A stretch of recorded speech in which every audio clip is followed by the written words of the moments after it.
De quoi allons-nous parler dans cette vidéo? Premièrement, ça va être une vidéo plus courte. J'ai remarqué que mes dernières vidéos étaient un peu longues. On n'a pas toujours le temps d'écouter des vidéos de 20 minutes et plus.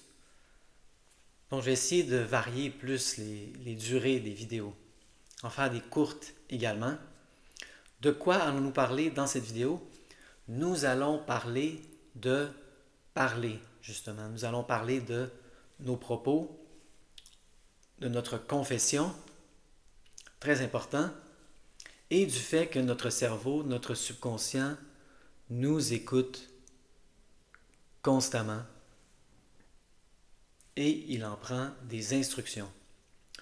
Donc, comme je l'ai déjà expliqué, très important dans le reconditionnement de la douleur de ne plus parler des symptômes. On ne parle plus des symptômes. Jamais, jamais.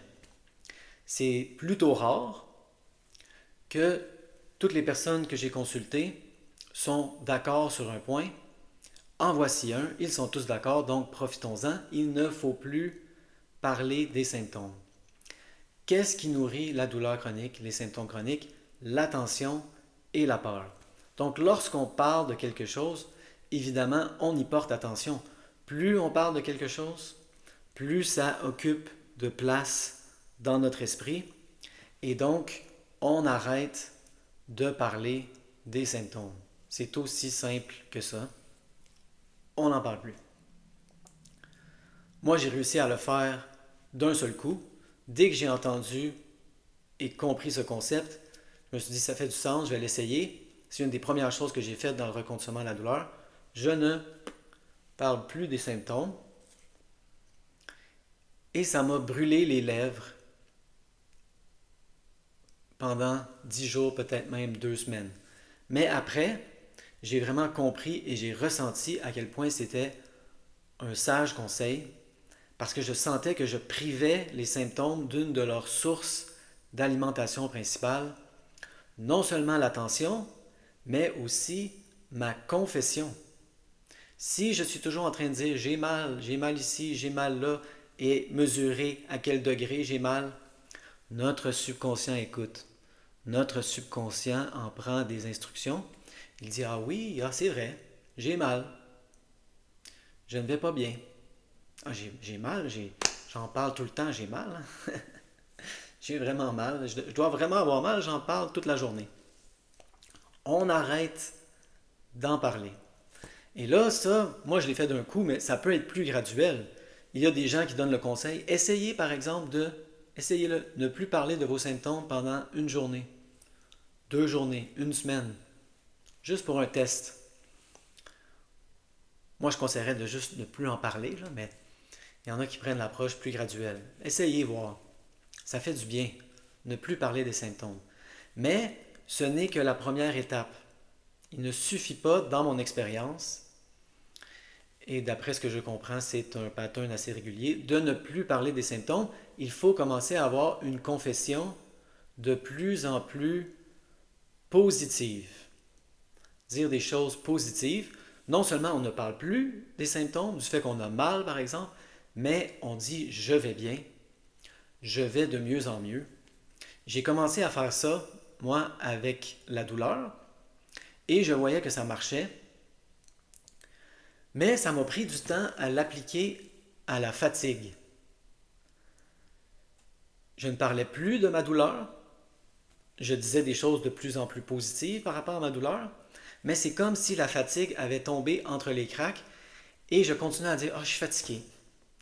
Ah, oh, je suis donc bien fatigué. Je suis vraiment... Ah, oh, je suis tellement épuisé. Je suis mort. Ah, je suis mort. Je suis mort ces temps-ci. Je suis mort. » Tu sais, des choses comme ça. Je disais « Je suis fatigué. Je suis épuisé.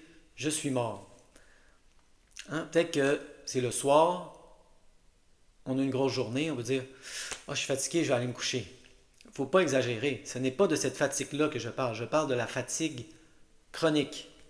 Lorsqu'on est fatigué chroniquement. Il faut vraiment faire attention, ne plus dire qu'on est fatigué, mais vraiment surveiller ses propos.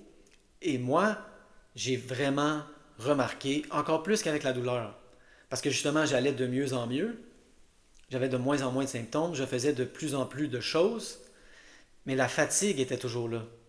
Je n'avais plus le mur de la douleur, mais j'avais le mur de la fatigue et je n'avais pas appliqué ce concept encore à la fatigue. Je disais encore, je suis fatigué, je suis épuisé. Et lorsque j'ai arrêté de parler de la fatigue, j'ai vu une différence. Et lorsque j'ai commencé à dire des choses positives, comme j'ai beaucoup d'énergie, j'ai plein d'énergie, je ne sais plus quoi en faire. J'ai tellement d'énergie, je ne sais plus quoi en faire, je me sens énergisé. J'ai vraiment vu une différence. C'est mon expérience. Qu'avez-vous à perdre? Essayez-le. Comme je l'ai déjà expliqué dans une vidéo, il y a la fatigue normale, mais lorsqu'on est en fatigue chronique, beaucoup de gens semblent penser que le réservoir d'essence de la voiture n'a presque plus d'essence ou que le réservoir a rétréci pour une raison quelconque. Ce n'était pas mon expérience de la fatigue chronique. Ce qui se passait dans le cas de la fatigue chronique, c'est la lumière qui m'avertissait lorsque je suis sur le point de ne plus avoir d'essence était devenue trop sensible. D'habitude, elle nous avertit ici lorsque le réservoir est presque vide, mais la lumière était devenue trop peureuse, trop paranoïaque. Je sortais de la station-service, le réservoir était plein. Je roulais pendant 20 minutes et là, tout de suite, elle se mettait à clignoter. Il n'y a presque plus d'essence, il n'y a presque plus d'essence. Et là, j'ai commencé à raisonner avec elle. C'est, voyons, je viens de sortir de la station-service. Le réservoir est plein d'essence. Je vais bien. J'ai de l'énergie. J'ai un réservoir plein. Ça va être long là, avant que je sois fatigué. Et peu à peu, la lumière s'est ajustée et a commencé à m'avertir au bon moment. Pas quand le réservoir est vide, évidemment. On veut que la lumière nous avertisse avant que le réservoir soit vide. Ça fait du sens pour qu'on ait le temps justement de mettre de l'essence dans la voiture. On veut la fatigue. La fatigue est excellente, mais on ne veut pas entretenir la fatigue chronique avec une mauvaise confession. Je suis fatigué, je suis épuisé. De plus en plus, vérifiez, surveillez ce que vous dites, votre confession, très important dans le reconditionnement de la douleur. Donc j'espère que cette vidéo a été utile. Oui, c'est ça, j'ai essayé de faire une petite vidéo de moins de 10 minutes cette fois-ci pour que les vidéos ne soient pas toutes 20 minutes et plus maintenant. Donc surveillez de plus en plus vos propos, votre confession. Votre subconscient vous écoute. Si vous dites constamment « j'ai mal, je suis fatigué », le subconscient va vous croire. Le subconscient va dire « ah oui, c'est vrai, hein? Oh, j'ai mal. Ouh, c'est vrai, je suis fatigué, je suis épuisé, peut-être même mort. Ah, je suis mort. Ah, je suis tellement mort ces temps-ci. » Il vous écoute. Arrêtez d'avoir des mauvaises confessions. C'est la première étape, mais ayez des confessions de plus en plus positives.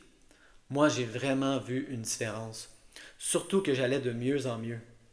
Quand j'ai commencé à ne plus parler de ma fatigue, j'ai senti une différence. Quand j'ai commencé à dire je me sens bien, je me sens énergisé, je déborde d'énergie, je ne sais plus quoi en faire, je ne sais plus quoi faire de toute cette énergie. J'ai vu une différence assez rapidement. Donc surveillons nos propos, arrêtons de parler des symptômes. On commence à dire des choses de plus en plus positives parce que le cerveau et le subconscient nous écoutent constamment.